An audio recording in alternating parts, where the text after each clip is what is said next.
کہ اگر لوگ بیٹھ کر سن رہے ہیں، گانا بجانا دیکھ رہے ہیں، بچیاں ڈانس کر رہی ہیں، گا رہی ہیں، ان کی حوصلہ افزائی کی جا رہی ہے، تو یہ علامت اس بات کی ہے کہ ہم نے گناہ کو گناہ سمجھنا چھوڑ دیا، اور یہ اس بات کی نشانی ہے کہ ہم لوگ بالکل نچلی سطح پر پہنچ رہے ہیں۔ ان لوگوں کے لیے جو اس پروگرام میں شریک ہوئے، جنہوں نے اس طرح کی حوصلہ افزائی کی، اس طرح کی چیزوں کی، ان کے لیے نہایت بے غیرتی کی بات ہے، نہایت بے شرمی کی بات ہے۔ بسم اللہ الرحمن الرحیم۔ مجھے نہایت افسوس اور دکھ ہے کہ شہر کے حضرات کو بار بار متوجہ کرنے کے باوجود اس طرح کی حرکتیں ہمارے شہر میں بڑھ رہی ہیں۔ اس سے پہلے بھی ہم لوگوں نے تنظیم علماء ائمہ حفاظ شہر کے ذریعے، مالیگاؤں سدھار کمیٹی کے ذریعے انفرادی طریقے پر بھی لوگوں کو متوجہ بھی کیا، جو اس طرح کے پروگرام ارینج کراتے ہیں اور اس طرح کی حرکتوں میں پچھلے دنوں مبتلا ہوئے تھے، ان لوگوں سے بھی بات چیت کی گئی، ان کو تنبیہ کی گئی، ان لوگوں نے اس کا یقین دہانی بھی کرائی کہ ہم لوگ آئندہ اس طرح کی حرکت نہیں کریں گے۔ لیکن کہیں نہ کہیں اس طرح کی کوششیں فروغ پا رہی ہیں اور لوگوں میں ایک طرح سے سرکشی آ رہی ہے۔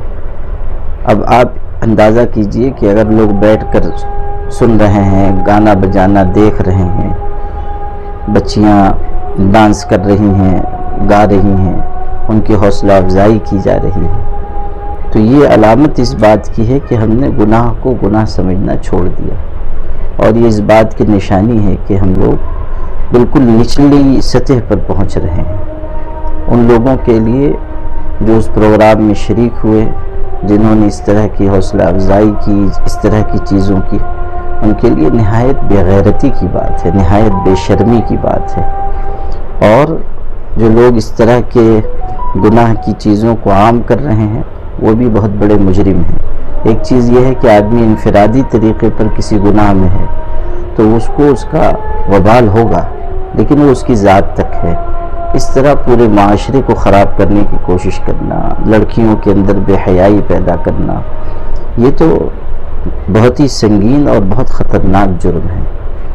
قرآن مجید میں آیا ہے ان الذین یحبون ان تشیع الفاحشۃ فی الذین آمنوا لہم عذاب علیم فی الدنیا والآخرہ۔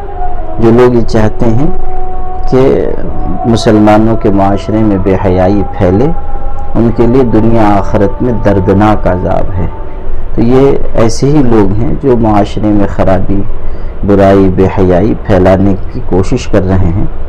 ہم سب کو اس برائی کے خلاف آواز اٹھانی چاہیے۔ جو لوگ اس میں شریک ہو رہے ہیں وہ بھی اس سے توبہ کریں۔ جو لوگ اس طرح کے پروگرام کرا رہے ہیں اپنی آخرت کی فکر کریں، اور علماء کرام اور سماج کے ذمہ دار حضرات اس سلسلے میں اپنی ذمہ داریوں کو محسوس کریں۔ یہ قابل اصلاح چیز ہے، اور ہمارے شہر کے جو باذوق لوگ ہیں ان باذوق افراد کو اس کا خیال رکھنا چاہیے کہ مشاعرے کی بھی اپنی ایک تہذیب رہی ہے، اور اس تہذیب کو قائم رکھنا ضروری ہے۔ مشاعرہ اردو زبان و ادب کے فروغ کے لیے ہے، مرد و زن کے اختلاط کے لیے نہیں ہے، یا بے حیائی کو عام کرنے کے لیے نہیں ہے۔ مشاعرے کی اپنی ایک تہذیب رہی ہے، ایک روایت رہی ہے، اور اس تہذیب و روایت کو بھی ہم لوگ قائم رکھیں کم از کم، تو اس طرح کی چیزیں نہیں ہوں گی۔ تو ایک مہذب معاشرے میں جو چیزیں ہونی چاہیے وہ ہمیں اختیار کرنی چاہیے، اور ایسی چیزوں سے جس سے دین نے، شریعت نے، تہذیب نے روکا ہے، ہمیں اس سے پوری احتیاط برتنی چاہیے۔